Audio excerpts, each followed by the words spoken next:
Good morning my dear student. आज आपके लिए लेकर आए हैं कार्तीय निर्देशांक पद्धति में एक विमीय द्विविमीय एवं त्रिविमीय सदिश। कार्तीय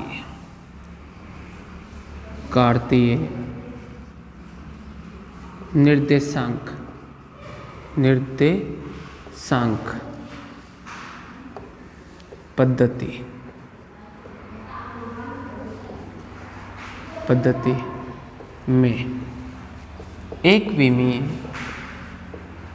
में एक विमीय द्विविमीय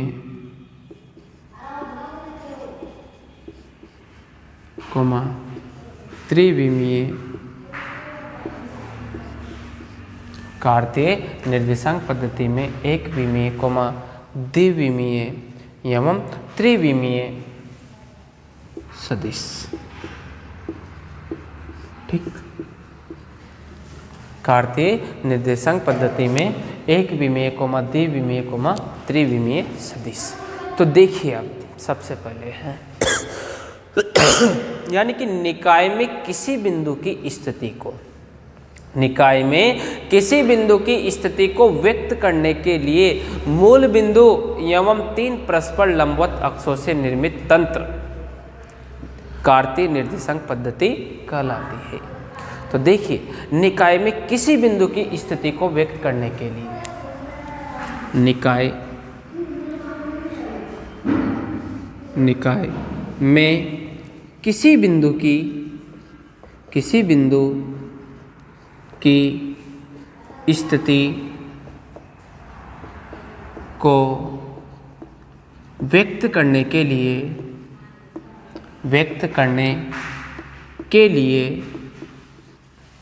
निकाय में किसी बिंदु की स्थिति को व्यक्त करने के लिए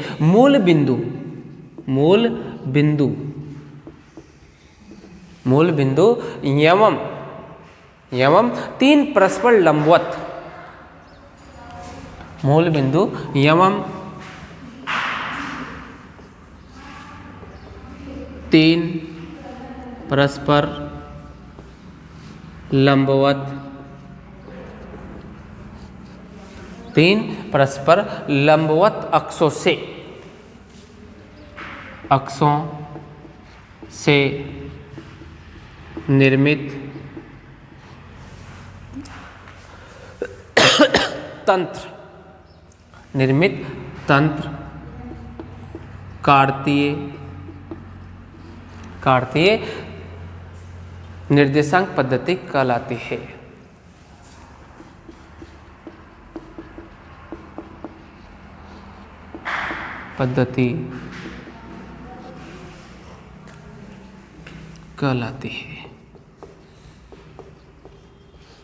क्या होता है कार्तीय निर्देशांक पद्धति? यानी कि निकाय में किसी बिंदु की स्थिति को व्यक्त करने के लिए मूल बिंदु एवं तीन परस्पर लंबवत अक्षों से निर्मित तंत्र कार्तीय निर्देशांक पद्धति कहलाती है। फिर देखिए आप, कार्तीय निर्देशांक पद्धति में क्रमशः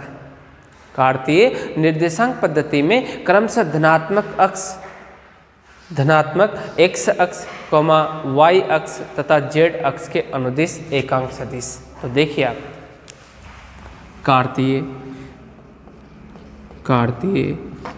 निर्देशांक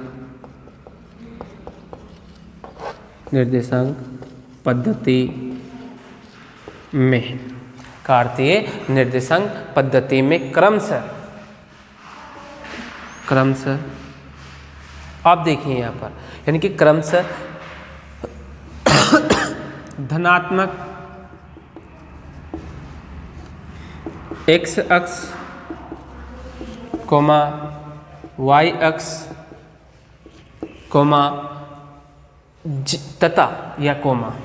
तथा z अक्ष के अनुदिश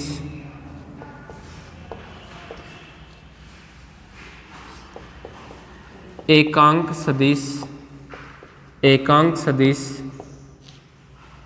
क्रमशः i cap comma j cap तथा के कैप है। तो आप देखिए, यानी कि कार्तीय निर्देशांक पद्धति में क्रमशः धनात्मक एक्स अक्ष, वाई अक्ष तथा जेड अक्ष के अनुदिश एकांक सदिश क्रमशः आई कैप, कोमा जे कैप तथा के कैप है। ठीक, अब देखिए आप आगे, तो यहाँ पर अपन कार्तीय निर्देशांक यानी कि पद्धति यानी कि कार्तीय निर्देशांक ज्यामिति बनाएंगे अपन यहाँ पर। तो देखिए आप सबसे पहले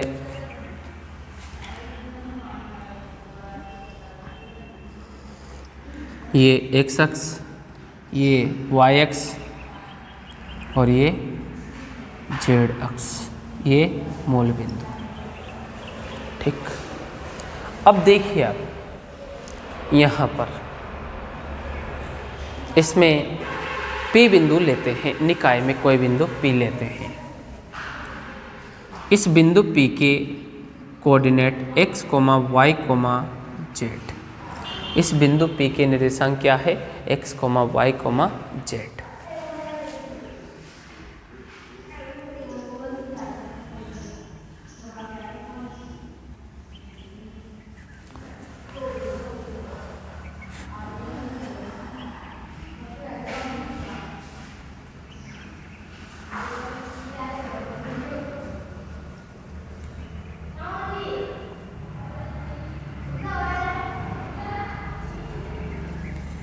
और इधर से भी इधर। ठीक, तो यहाँ पर देखिए, ये मान तो हो गया z, ये मान हो गया y और ये मान हो गया x। ठीक, ये x अक्ष, ये y अक्ष और ये z अक्ष। और आप जानते हो x अक्ष के अनुदिश इकाई सदिश क्या है? i cap. y अक्ष के अनुदिश इकाई सदिश क्या है? j cap. और z अक्ष के अनुदिश इकाई सदिश क्या है? k cap. ये स्मॉल x, स्मॉल y और ये स्मॉल z। तो आप देखिए, यानी कि चित्र में बिंदु P x, y, z की स्थिति यानी कि मूल बिंदु O तथा परस्पर लंबवत अक्षों x अक्ष, y अक्ष तथा z अक्ष के सापेक्ष बताई गई है। यानी कि आप देखिए कि ये जो बिंदु P है, यानी कि चित्र में बिंदु P x, y, z की स्थिति मूल बिंदु यानी कि स्थिति मूल बिंदु O तथा परस्पर लंबवत अक्षों x, यानी कि x, y, z अक्षों के सापेक्ष बताई गई है।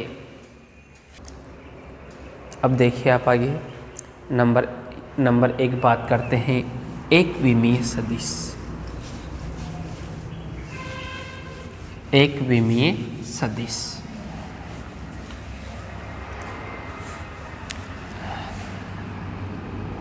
एक विमीय सदिश।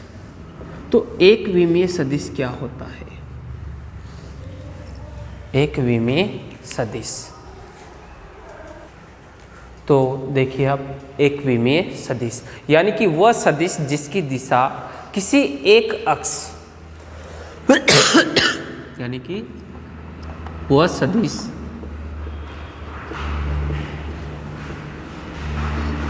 जिसकी दिशा किसी एक अक्ष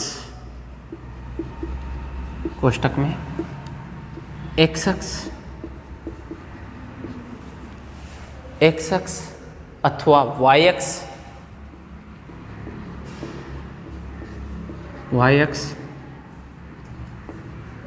अथवा z अक्ष, यानी कि वह सदिश जिसकी दिशा किसी एक अक्ष यानी कि x अक्ष अथवा y अक्ष अथवा z अक्ष के अनुदिश हो, के अनुदिश हो, किसी एक अक्ष के अनुदिश हो, तो उसे एक विमीय सदिश कहते हैं। तो उसे एक विमीय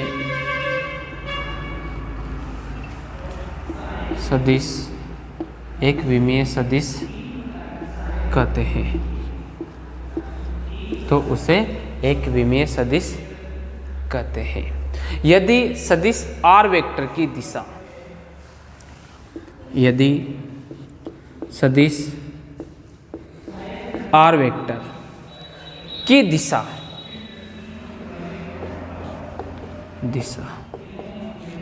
देखिए आप आगे, यानी कि x अक्ष के अनुदिश हो तो उसे, देखिए आप, x अक्ष के अनुदिश हो तो, x अक्ष के अनुदिश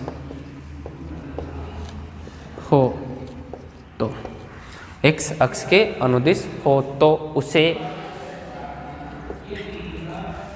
देखिए आप, यानी कि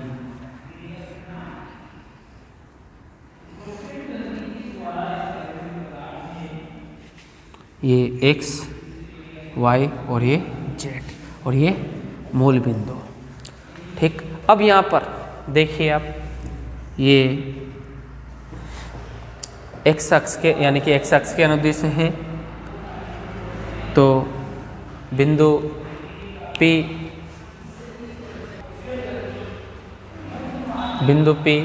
यानी कि इसके कोऑर्डिनेट 0,x,0, बिंदु P के निर्देशांक क्या होंगे, यानी कि P कोष्टक 0,x,0, ये बिंदु P के निर्देशांक हो गए। और यहाँ पर r वेक्टर बराबर क्या बनेगा, xi के, r वेक्टर बराबर क्या बनेगा, xi के। फिर देखिए आप आगे, y अक्ष के अनुदिश हो तो, y अक्ष के अनुदिश हो तो क्या होगा, देखिए आप,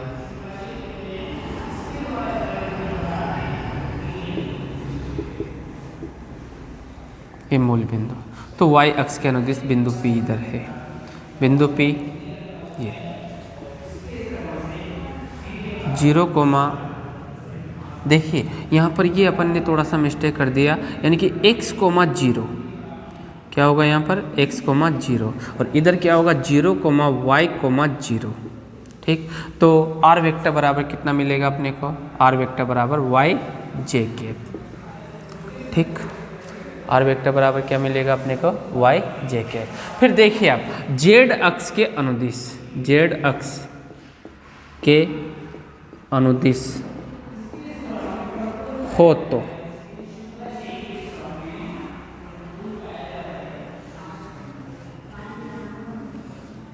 तो ये मूल बिंदु, ये x, ये y और ये z। तो z अक्ष के अनुदिश बिंदु P यहाँ है, बिंदु P के कोऑर्डिनेट x यानी कि 0,z, तो r वेक्टर बराबर क्या मिलेगा अपने को, z k के, क्या मिलेगा, r वेक्टर बराबर z k के।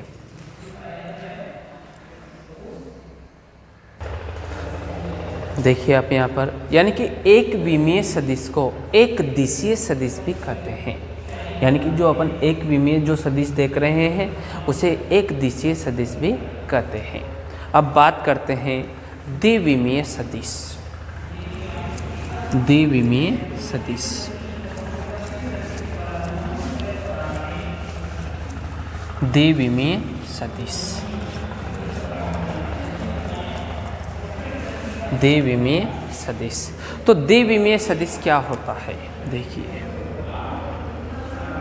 द्विविमीय सदिश,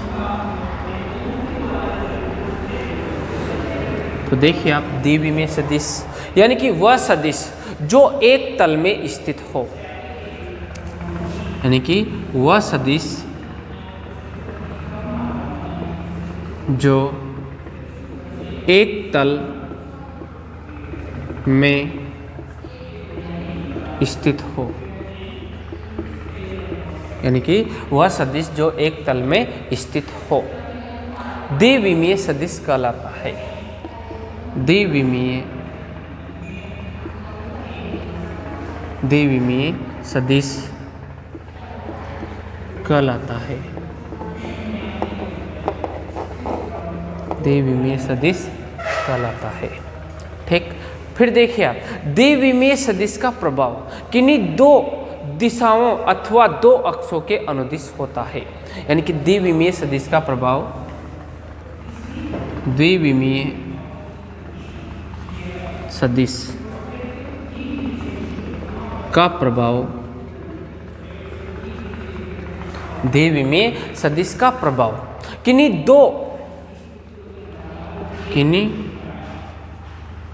दो दिशाओं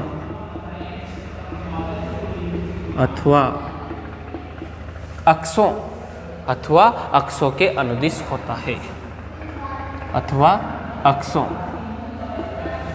के अनुदिश होता है।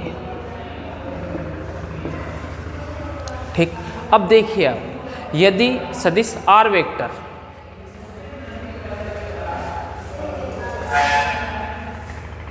यदि सदिश आर वेक्टर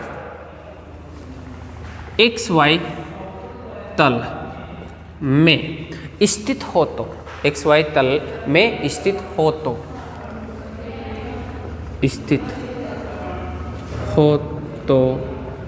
द्विविमीय सदिश, एक्स वाई तल में स्थित है तो द्विविमीय सदिश, यानी कि आप देखिए यहाँ पर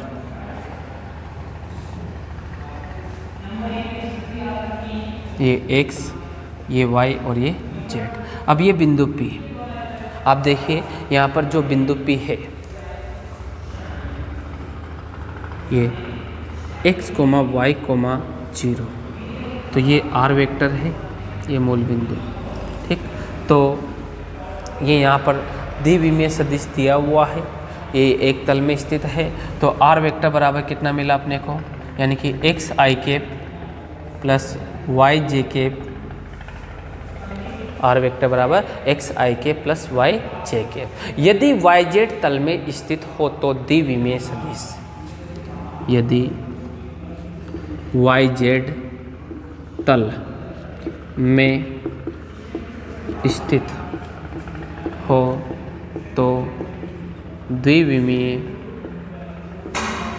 सदिश, द्विविमीय सदिश क्या होगा, कौन से तल में स्थित है, वाई जेड तल में। कौन से तल में स्थित है, वाई जेड तल में। तो ये इधर अपन x इधर ले लें, y इधर ले लें और z इधर ले लें। ठीक, कोई दिक्कत नहीं है। अब देखिए आप यहाँ पर, ये मूल बिंदु है, ये बिंदु P है, इसके कोऑर्डिनेट यानी कि वाई जेड में 0, y, z, ये होंगे इसके कोऑर्डिनेट। तो r वेक्टर बराबर, यानी कि स्थिति सदिश r वेक्टर बराबर क्या हो जाएगा, यानी कि Y j cap plus Z के cap, Y j cap plus Z के कैप। अब देखिए आप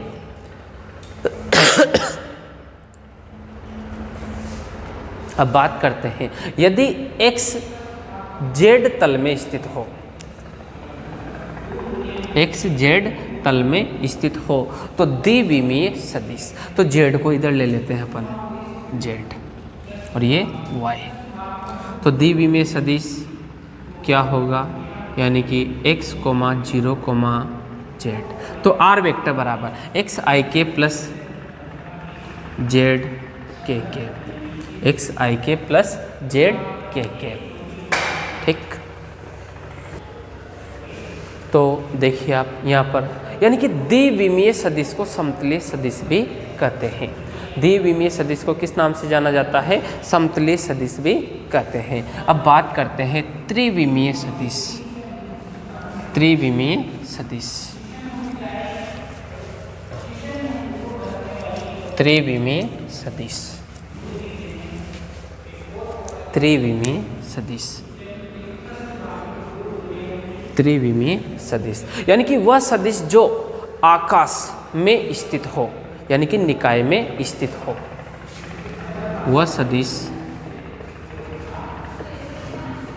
वह सदिश जो आकाश यानी कि निकाय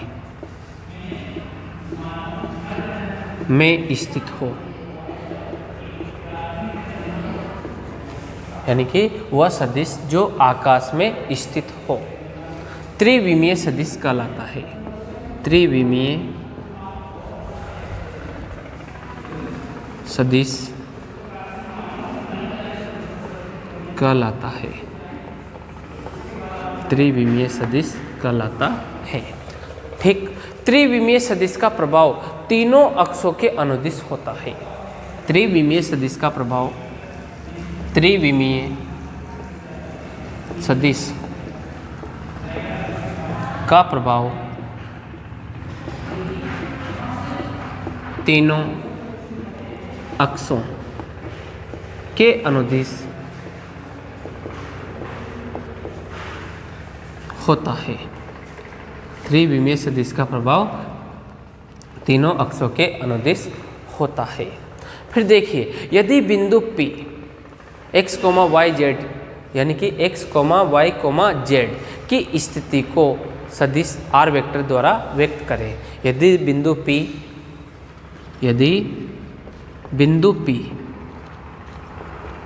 x, y, z, यदि बिंदु P x, y, z की स्थिति यदि बिंदु P x, y, z की स्थिति को सदिश r वेक्टर द्वारा व्यक्त करें